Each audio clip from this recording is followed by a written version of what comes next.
Pemirsa Otomotif TV, kali ini tim otomotif berkesempatan mengetes Yamaha WZF R1M. Ini merupakan motor produksi massal yang kastanya tertinggi di jajaran Yamaha. Ini merupakan motor sport yang dikembangkan dari ranah MotoGP karena berbagai sistem elektronik dan teknologinya diturunkan dari motor tunggangan Valentino Rossi WZR M1 seperti krek as dengan konsep crossplane dan juga sistem elektronik seperti slide control dan anti wheelie. Pertama kita ulas mengenai desain. Desainnya terbilang sangat sporty. Ini bisa dibilang memang sekilas mirip M1 nya Rossi. Lihat saja dari depan ada moncong masuk udara ke filter. Lampunya tersembunyi ada di sisi kiri kanannya sehingga sekilas tampak nggak pakai lampu. Kemudian yang membuat beda dengan R1 biasa, ini pakai bodi semuanya karbon. Semua ini sebagian memang dicat. Tak hanya lebih ringan dibanding bodi plastik, memberikan kesan sporty. Kas karbon yang mana memang biasa digunakan di motor balap. Kemudian uniknya lagi, ini motor tangkinya aluminium, hanya dilapis dengan vernis sehingga kesannya terlihat lebih mewah. Dan yang keren juga tentu saja seperti desain lengan ayun yang terlihat walaupun tipis namun dari samping tetap kekar, dan knalpotnya yang cukup besar, lubangnya juga besar. Ini dilengkapi dengan katup seperti moge-moge pada umumnya. Dan yang keren lagi tentu saja di bodi belakang, dia berlubang. Dan ini versi R1M tidak ada jok belakang karena di sini ada sensor GPS IMU yang terkoneksi dengan ECU. Kemudian bicara dengan fitur, motor ini fiturnya sangatlah lengkap, terutama dari sistem elektronik. Kita lihat pertama dari suspensi, ini menggunakan Ohlin Electronic Racing Suspension. Suspensi ini bisa disetel hanya dengan melakukan klik. Dia bisa disetel ribbon dan compressionnya melalui panel instrumen. Motornya juga dibekali dengan teknologi traction control system yang bisa diatur sebanyak 9 tingkat. Pengaturan sangat mudah, cukup pencet tombol mode sampai ke TCS atau traction control, tinggal dinaik turunkan saja, ada 9 tingkat. Lalu di sebelahnya ada slide control system. Teknologi ini akan mengatur seberapa banyak ban belakang slide. Dia akan membaca putaran roda depan dan belakang serta bergesernya motor. Sangat canggih kan? Slide control system ini ada 3 tingkat. Selain itu motornya juga dilengkapi dengan quick shifters sehingga saat pindah gigi, terutama menaikkan, tidak perlu tutup gas dan tidak perlu tarik kopling. Sambil gaspol tetap tinggal congkel maka gigi akan naik. Selain itu juga dilengkapi dengan lift control atau biasa disebut anti wheelie. Sistem ini bertugas untuk mengurangi gejala roda depan terangkat ketika kita buka gas saat keluar tikungan sehingga traksi tetap bagus. Ini juga salah satu teknologi yang diturunkan dari MotoGP. Selain itu, kalau bicara fitur, melihat panel instrumennya maka akan sangat banyak info yang disajikan. Yang unik tentu saja adanya informasi seberapa banyak tekanan handle rem, dan di sampingnya ada info yang menunjukkan gaya inersia ke depan dan ke belakang seperti kalau kita nonton di F1. Selain itu tentu saja ada speedometer, tachometer, gear position, dan ada shift light. Untuk mengubah riding mode kita tinggal pencet tombol naik turun, bisa ke B, bisa C dan D. Dan di dalamnya terkombinasi ada power, ada traction control, dan ada juga slide control system. Dan semua parameter itu juga bisa diganti-ganti di tiap modenya. tergantung kebutuhan dan karakter pengendara. Pengaturan yang lebih kompleks lagi, pencet tombol menu beberapa detik, maka kita akan masuk ke menu. Nah, di dalamnya ini akan sangat lengkap. Ada display mode yang bisa mengubah tampilan antara street mode dan track mode. Lalu ada YRC setting, di mana ada power, pilihan power, traction control, slide control, launch control, quick shifter, lift, ERS, termasuk juga tentu saja settingan suspensi depan belakang, baik compression maupun rebound, sangat lengkap. Lalu jika keluar kita akan menemukan menu lap time. Ini bisa digunakan saat kita di sirkuit jika mau mencatat waktu tempuhnya tiap putaran. Kemudian ada logging untuk merekam selama perjalanan. Lalu ada jadwal maintenance, kapan waktunya ganti oli. Ada juga unit yang menunjukkan satuan konsumsi bahan bakar. Lalu ada juga wallpaper, kita mau ganti backgroundnya mau warna apa, baik siang pun malam. Lalu ada shift indicator, ini untuk men-setting shift light. Lalu ada juga display setting, mau seperti apa tampilannya, ada 4 pilihan. Lalu ada pengaturan tingkat kecerahan, jam,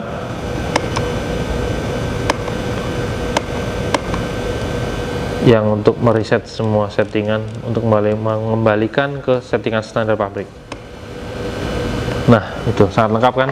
Oh ya, kalau misalnya ada pengen lihat tampilan track mode, ini dia tampilannya. Sangat berbeda sesuai kebutuhan si sirkuit. Yang menu utama terlihat paling besar adalah ada lap time.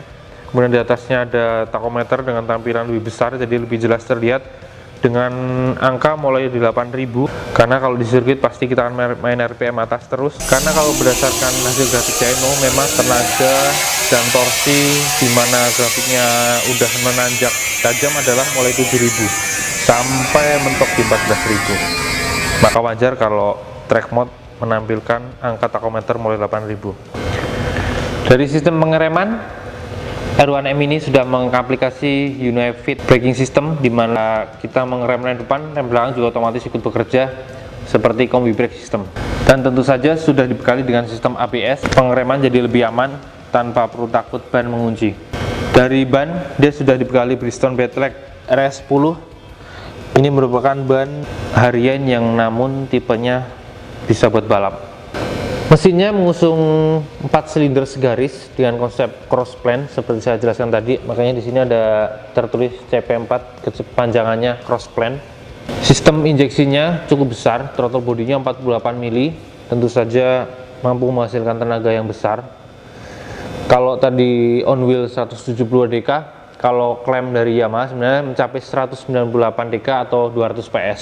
Disalurkan ke transmisi 6 speed dengan kopling yang tentu saja sudah slipper clutch, sehingga saat kita turun diri dan lepas kopling tanpa perlu khawatir roda belakang mengunci sehingga ngesot. Sebagai motor yang didesain sebagai sport bike sejati, posisi duduknya memang nungging abis. Lihat saja, stangnya underyoke, kemudian joknya sangat tinggi dari tanah, memang tinggi banget. Saya yang punya tinggi 173 cm aja saat turun nih kaki masih jinjit. Kemudian apa yang terjadi? Ketika di jalan kita akan sangat merunduk. Tapi kalau di jalan raya, waduh capeknya minta ampun nih.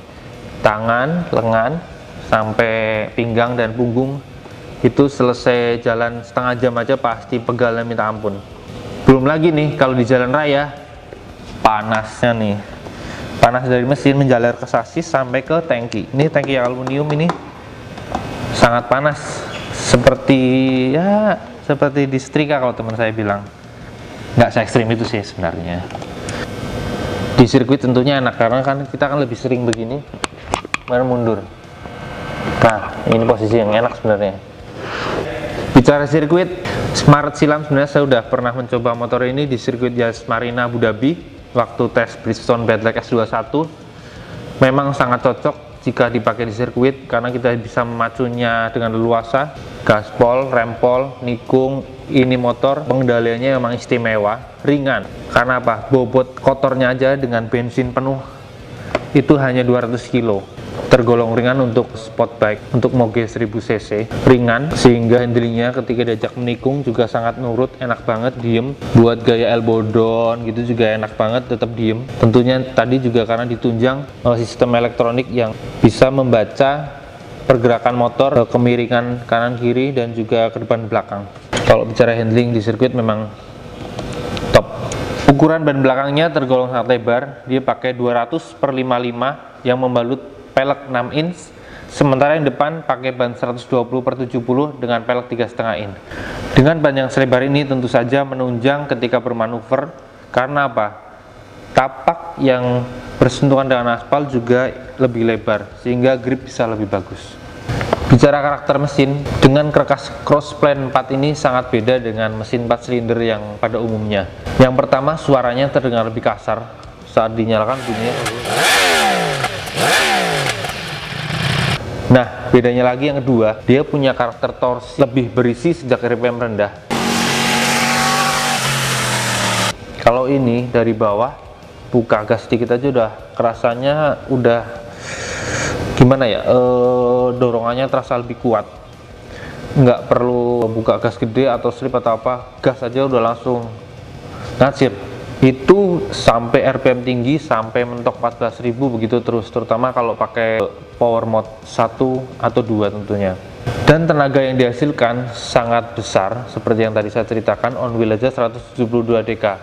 Makanya jangan heran akselerasinya sangat cepat. Diukur dengan race logic, 0 sampai 100 km per jam hanya butuh waktu 3,4 detik. Cepat banget kan? Dan bahkan untuk jarak 402 meter atau 1/4 mil itu cuma 10,9 detik. Sangat singkat tentunya.